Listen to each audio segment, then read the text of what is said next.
Hello, everyone. We are so excited to be here with you today. I am Sara Cormany, and I am joined by the lovely Carol Tetzloff and Shelly Brown. Today, we get the privilege of talking to you about hashtags. We get questions all the time from authors. Do they still work? How many should I use? And really, this is the one that I often struggle with. Are they worth my time anymore? Well, I have good news for you.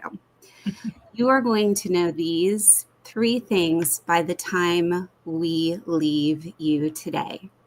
We are going to tell you where hashtags still matter, where they really don't, and how to stop wasting time and energy on the things that just aren't helping you sell your books or even build your platform. And because we are nothing if not fun here at Redemption Press, we even have a little game for you to play. So be on alert. Get your coffee, get your tea, get your little nosh for the afternoon, and we will dive in. The first thing that we're going to talk about today is, well, it's kind of a big elephant in the room. Hashtags aren't dead, but they aren't as helpful or as key as they once were. Hashtags used to be one of the main ways to get discovered on platforms like Instagram, Facebook, really any digital platform. But all these peeps, they've gotten smart and they've realized that they need to change up their algorithms to really maximize their platform. So the algorithms now prioritize these few things. Number one, how many people actually engage with your post? And remember, that's commenting, that's sharing. Secondly, whether people watch your video all the way through. So it's not just enough to get people to actually click on a video, they have to watch it all the way through. And the algorithms like that as well. Mm-hmm. Third, whether people save or share your content. And believe it or not, I did not know about the whole saving content. I knew about the sharing, but even saving your content helps bump it up in the algorithm. And finally, number 4, the actual text in your caption or your video title is one of the last things that I will be covering those algorithms key into. So keep that in mind as Shelly and Carol both talk a little bit more specifically how to use the hashtag per platform. Think of it this way. Hashtags are really kind of like the extra seasoning. They are not the meal. And a lot of people think they are instrumental in getting you discovered, but it's really just a little helper that gets you moved forward in this game of online and digital platform algorithms. I am now going to hand the microphone over to the lovely Shelly Brown for her part of this program. Yes. So let's dive in because we're going to talk about something that we've all done at one point or another, or most of us anyway, or we've been confused about it. Hopefully all of this is going to clear it up for us. Okay. We've wasted time on hashtags that don't actually move the needle. So we call this the hashtag graveyard. These are the things that you can stop doing right now. All right. So number 1, stop using 30 hashtags on every post. You've seen it. We've all seen it. It's this whole, yes, stop doing that. All right. Platforms like Instagram used to let you cram those 30 hashtags and actually reward you for it. So at one point it did work. But that was like 2018. All right. We're in 2025 as of this recording or as of this live video. So the other thing is the algorithm doesn't see it as strategic. It actually, when you use that many, it sees it as spammy, and spammy always equals lower reach. Plus, it just looks cluttered. You want people to read your post, not scroll past it because it looks like a block of code. All right. So that's number one. Stop using those 30 hashtags on every post. Number two, stop using giant, overused hashtags. What does that mean? Well, these are hashtags that have been used millions of times, like hashtag faith, right? Or hashtag blessed, hashtag Christian, hashtag author, hashtag inspiration. So these are things that hashtags that have been used millions of times. Stop using them. They're overused. It sounds good in theory because you're thinking like, oh, this one has 14 million posts. Well, that's the problem, right? Your post is like a single grain of sand in a very loud, overcrowded beach. You'll be buried in seconds. All right. Think of it like as though you're trying to be heard at a stadium concert. Stadium is full, and unless you're in the front and center, and you're not, you're just a lot of noise, right? That nobody can hear. So instead, here's what you need to do: go narrow. Use hashtags that are smaller and more specific and actually followed by your, and this is key, by your niche audience. All right, so here's an example: hashtag Christian moms who pray, hashtag faith filled authors, or use your own branded hashtag. Like for us and for y'all, hopefully all of y'all, um, hashtag Redemption Press authors, right? So stop using those giant overused hashtags and reel it in, bring it into more relevant, narrow hashtags. Number three, stop jumping on those trending hashtags that don't fit your content. All right.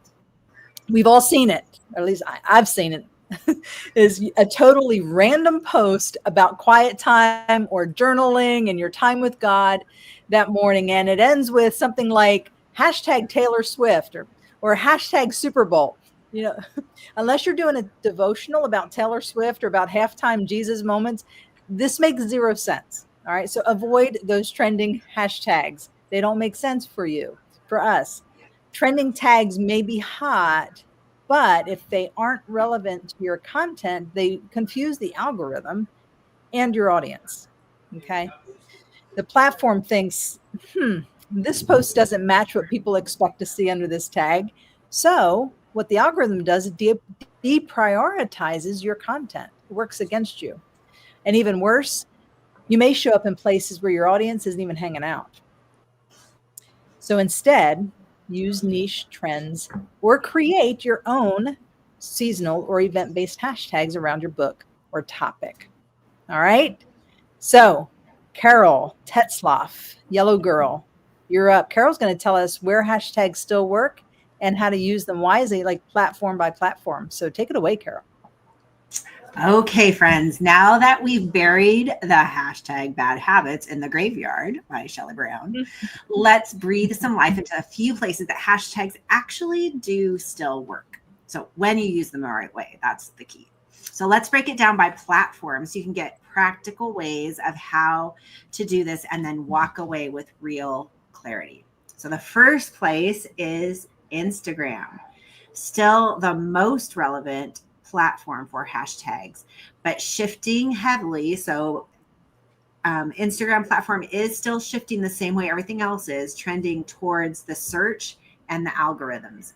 So what you want to do when you post on Instagram is you want to use 3 to 5 relevant niche hashtags.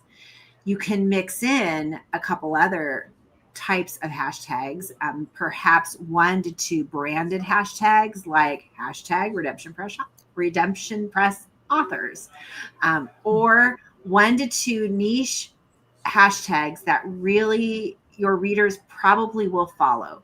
And as you do that and you pick that niche hashtag, try and figure out what's going to reach the audience of that post best. So you want to make sure that when you're posting, you actually post things like Shelly said are relevant, but you might have different types of posts that you do. So make sure that it will fit the post that it's written for. And then you might want to do one wide reaching. So 3 to 5 relevant hashtags, 1 to 2 branded, 1 to 2 niche, and perhaps one wider reaching.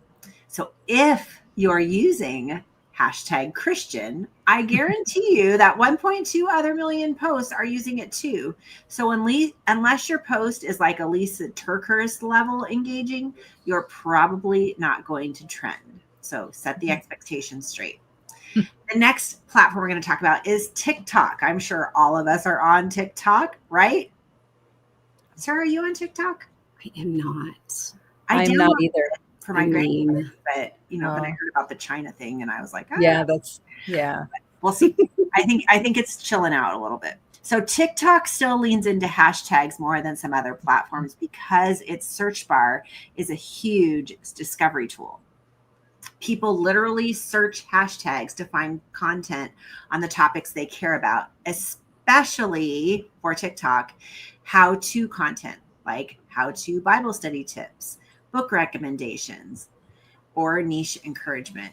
So you can use hashtags like hashtags Christian authors, hashtags Bible study TikTok, hashtag book talk Christian. That's a big one. Mm-hmm. And then hashtag faith in real life. So think through what your post is about, and then go ahead and when you use TikTok to make sure you use 3 to 5 hashtags. That's really the sweet spot. Okay, here's a surprising thing that I did not know till Shelly Brown told me. LinkedIn. LinkedIn is actually a hidden gem for authors who are professionals, speakers, or ministry leaders. I never go on LinkedIn. Anybody go on LinkedIn? Okay, Kelly, my husband, goes on LinkedIn because he's like the business guy. He thinks it's cool. I think LinkedIn is like super dry like sandpaper, but apparently it works. So maybe we should up our game here. We should be TikTokers and LinkedIn people. So hashtags here help categorize your content for the algorithm. So it's not just about what's trending, it's about helping. And LinkedIn is going to show your post to the right people. So you could use hashtags like Christian leadership, faith-based publishing, hashtag women in ministry, hashtag kingdom writers. So figure out what your hashtag is to the audience, but keep it professional. Don't do like something cutesy and fun because LinkedIn is boring, remember? So we want to make sure to keep it like sandpaper. Keep it professional. Hope nobody on LinkedIn watches this because I'm sure that keep it professional. Don't try to be cute. Stick with 3 to 5 hashtags to align tightly with your post core message. And honestly, LinkedIn is a great platform. Athena leverages it, and we get tons of exposure there. So it is a good platform to have. Okay, Facebook. Facebook is the big does not work hashtag. Let's be honest. Hashtags on Facebook are kind of like that expired jar of pickles in the fridge. Do pickles expire? Because I just eat them. I don't even know. I would be very careful. Check the expiration date. So they're technically still there, but no one's really using them. So the best use is occasionally for an emphasis or a brand building, like hashtag write your book in 2025, hashtag redemption press live. But they don't really impact your reach. So focus your energy on engaging content on Facebook, which we'll talk about maybe later. I don't know what Sarah's going to have us do. We never know. She just plans stuff and it's super fun. So focus. So can I interject something with that real quick? Please. So because I love on Facebook, it's not effective, but for the emphasis part, I think was the key word that you used there, because like I just like to laugh and have a good time with things. And so when you do a hashtag and you do something funny with it that gets your point across from your post, whatever you're posting about that day, and you bring that humor to it, people pay attention to that. So it's not that it helps you in the algorithms or anything like that, but it kind of brands you. And if people get to know you with your personality with that, and you're known for, your wit or your humor or whatever that is, use it for emphasis. And it can be from a serious perspective, but I like to do it just to be funny. And so, yeah. And Shelly's pretty funny, usually. Yeah, hilarious. At least I think I am. She's totally funny. Oh, Kathy Ellinger said we're all fun. So there you go. We are fun. We are. I think everybody should be a part of Book Marketing Pro Academy because you get to hang out with us on the daily. Like it's super fun. And not just we are fun. We get to do Zooms together. Like it's fun. Okay. So all right, carry on. Here is what I want to let you know though. Honestly, you're going to get better results asking a good question at the end of your Facebook post than posting a dozen hashtags. Facebook really is all about interaction. Personally, I get way more interaction on Facebook on posts because people are ready to like type something in than on Instagram. Instagram, if you, any post you look at, no matter if you're Lisa Turkers or you're Carol Tetzlaff or you're the one and only Sara Cormany, you will notice that your post gets so much more engagement on Facebook than it does on Instagram in a reply or commenting nature, unless you are Lisa Turkers, then you probably get more. All right. So here's a couple other places really quickly. We have Pinterest and YouTube. They both used to lean on hashtags, but now it's all about keywords and search phrases in your pin description, in your title, in your board's names. So think like your audience. Use really natural language that they would search for. So don't try and be super clever and use a lot of alliteration or things like that. Just say prayer journal prompts for mom or Christian author branding tips. Do whatever it takes that someone's just going to type in on an everyday kind of search. And then for YouTube, it's actually interesting that hashtags are technically allowed, but they don't really do much. So what's going to matter more on your YouTube post or your video is the title that you give it, the description, your tags and your keywords, and your thumbnail. Thumbnails are very important. So hashtags are fine for sorting content across the channel, but don't expect them to help with discovery. So here's the takeaway. Hashtags are not dead. They're just more selective about where and how they show up to help you. Okay. So think purpose for your hashtag over popularity. If it doesn't help your reader find you or help the platform categorize your message, then just go ahead and skip it. And the best question you can ask before adding a hashtag is this: would my ideal reader actually search for this tag, or is it just noise? And hey, yeah, that's a powerful question. I know. Before you pause there, Shelly, that's like the big. That's just noise. Okay, go ahead. And I didn't give time for the pause. I know, but my brain was already thinking before you toss it over to Sara. The reason fun fact here, the reason Pinterest and YouTube are really significantly different, and they rely more heavily on keywords and titles and all of that, is they are search engines. Technically, they're not social platforms. You know, they're search engines. So the way that you put your keywords, your titles, it's how, and what Carol just said, how are people searching? Put yourself in their shoes. How are they searching? Because they're search engines, not social platforms. They're looking for good information. So good. All right. So you can good. Toss it now to Sara. Toss it to Sara, who's going. And I think I caught it. We'll find out. All right. So we know that hashtags aren't dead. We know that we're fun, but we also know that we like to keep it simple and actionable whenever we talk about anything. So I get the privilege of sharing a simple hashtag formula for you that you can follow with that purpose in mind and with specific platforms in mind. So here it is, your no headache formula for hashtags. Number 1, use 3 to 5 hashtags maximum. Remember, we don't want the eternal hashtag train after every post because things are going to get lost. So 3 to 5 maximum. Number 2, make them super relevant to the actual post content. Sometimes in an effort, let's say, to be funny, or in an effort to really hit a point home, we don't key into what the post is actually about. So it works against us instead of working for us. Your hashtags really should mirror your message. So if you're writing, let's say, about grief and hope, try something like hashtag hope after loss, or even something like hashtag faith in hard times. If you're posting a quote from your book, another direction that you can go is to try something like hashtag Christian Living Book, or hashtag Women of Faith Writers. So first, 3 to 5 hashtags max. Second, make them super relevant to the actual post content.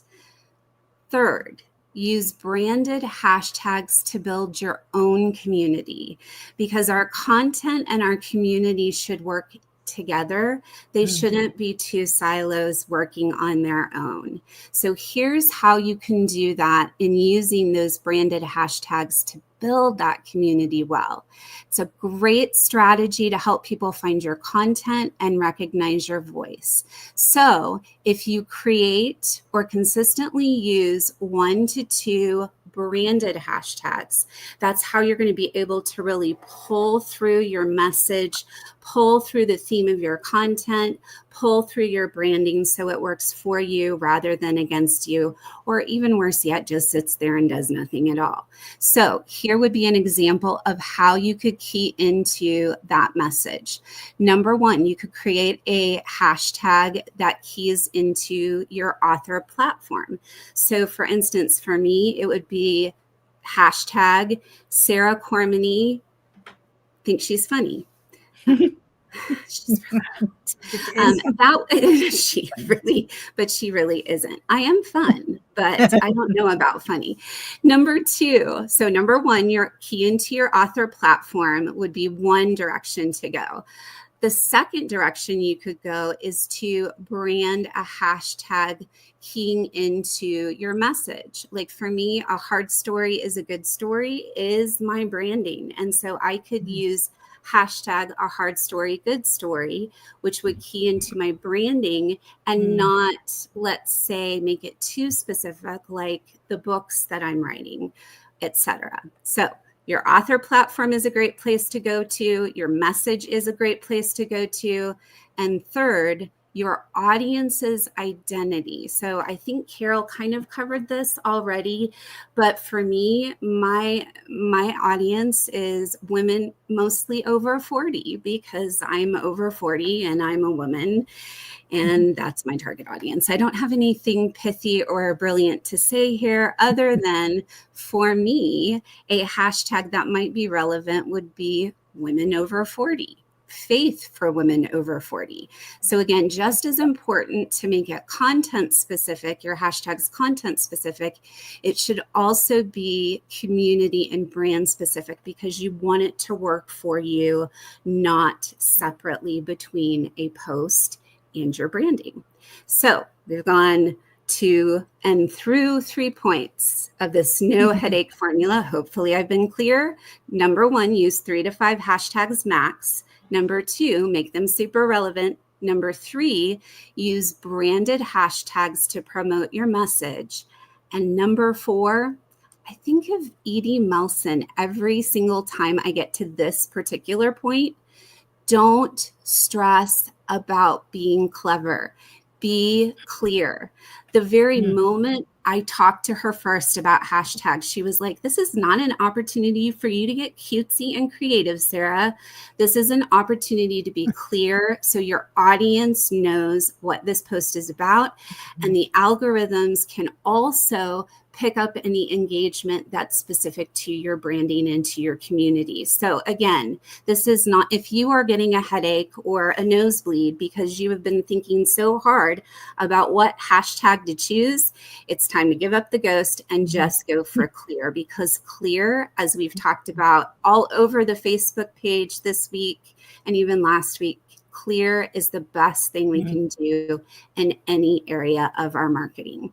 So the best growth, remember that the best growth here from using hashtags will always come from strong content that invites conversation, shares, and saves. And now I first got to hand off the microphone to Shelly. Now I get to hand it off to Carol, unless they want to fill in where I messed up.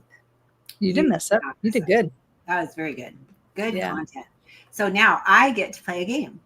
So this is the quick hashtag test.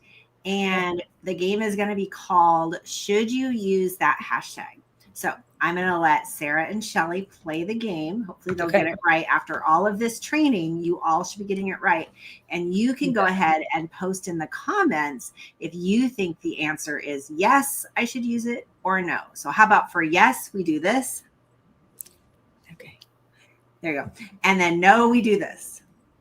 Oh, no. Oh, nope, it's this. We're gonna exit out. Okay. All right.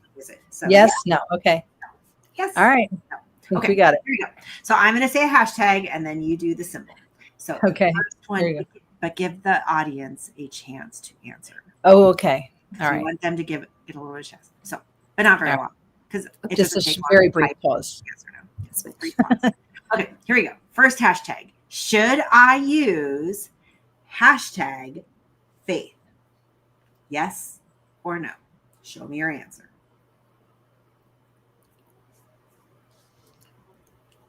Show me your answer. There you go. Okay. The answer is no. Can anyone tell us why we should not use it? Because there's like a quadrillion people using it. Right. Yeah. Right? It's too known. It's too okay. Or too many people. Yeah. Unless you're Lisa Turkers. Too broad. Yeah. Okay. Yeah, too broad. That's a good way to say it. Number 2. Okay. Hashtag Christian Authors Network. Christian Authors Network. Yes or no? Show me your answer. Woo! Yes. Look, fireworks. Oh, that's fun. I don't know why it does that, awesome. But it's just amazing. Okay, this is fun. We're going to have more yeses. This will be fun. How about number 3? Hashtag blessed. Show me your answer. No. Does that do the rain? Look at that. Okay, I'm changing it. We're going to do this for no, because that's too fun. Shelly does live in Florida, and it is raining out. So. It is raining. Okay, so here we go. Hashtag pray for your children. Yes or no? Show me your answer. There we go. Yes or no? We got some fireworks going on. Fireworks. I feel like we're missing out. Like you are. Why is it not doing it for y'all? I don't know. I'm just special. 2 more. Hashtag this is fun.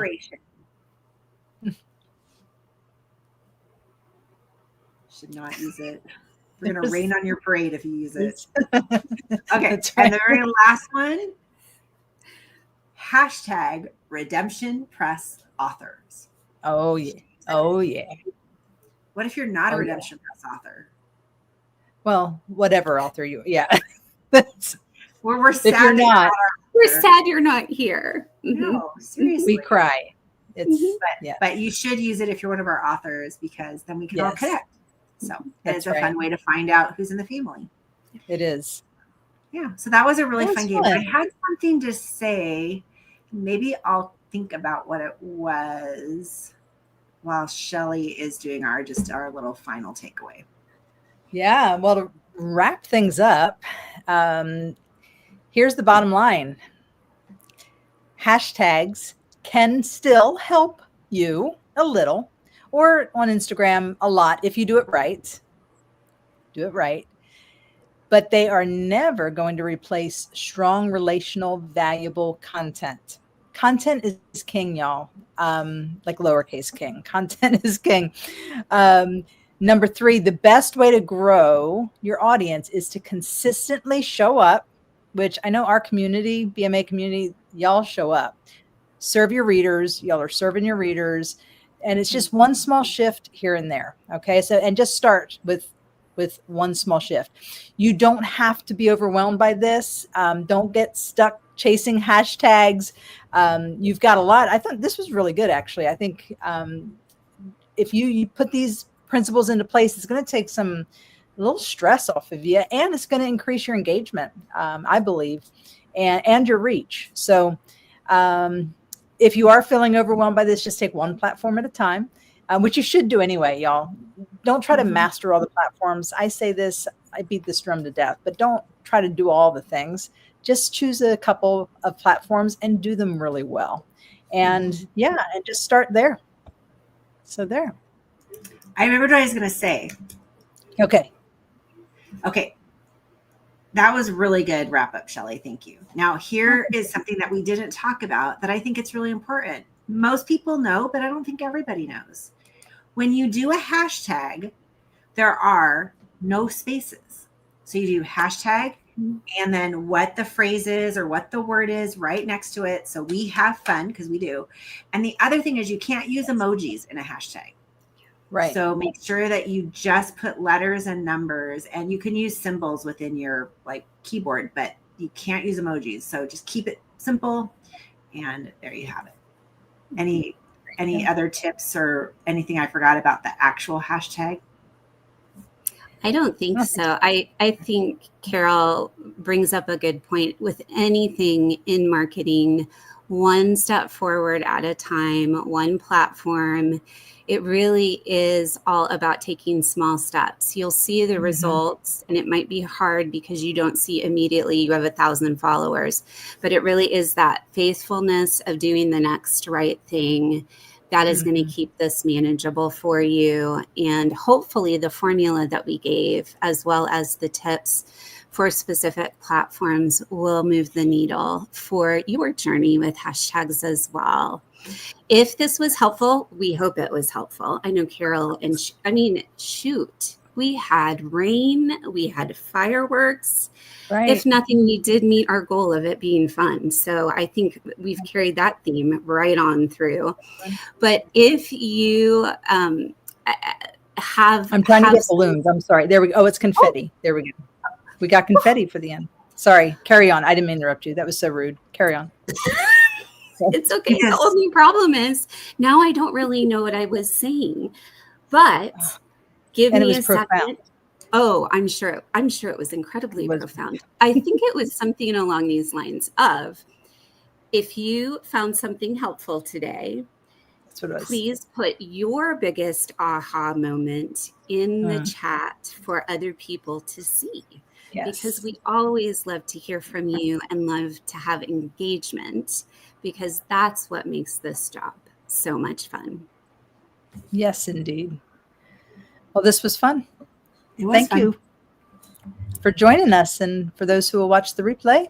And thank you, Carol and Sarah. Likewise. We'll see you next time. Hashtag see you next time. Hashtag BMA. There you go. Join BMA. It's super fun. Join BMA. Yes. It's not doing it. Where's my fireworks? I guess I expended my limit for the day. You did. You hit your celebration limit. All right. And we're celebrating. And we hit our limit everyone. Here as well. So. All right, everyone. I think it's just have a wonderful downhill for now. So we're going to go. Bye for now. Bye-bye.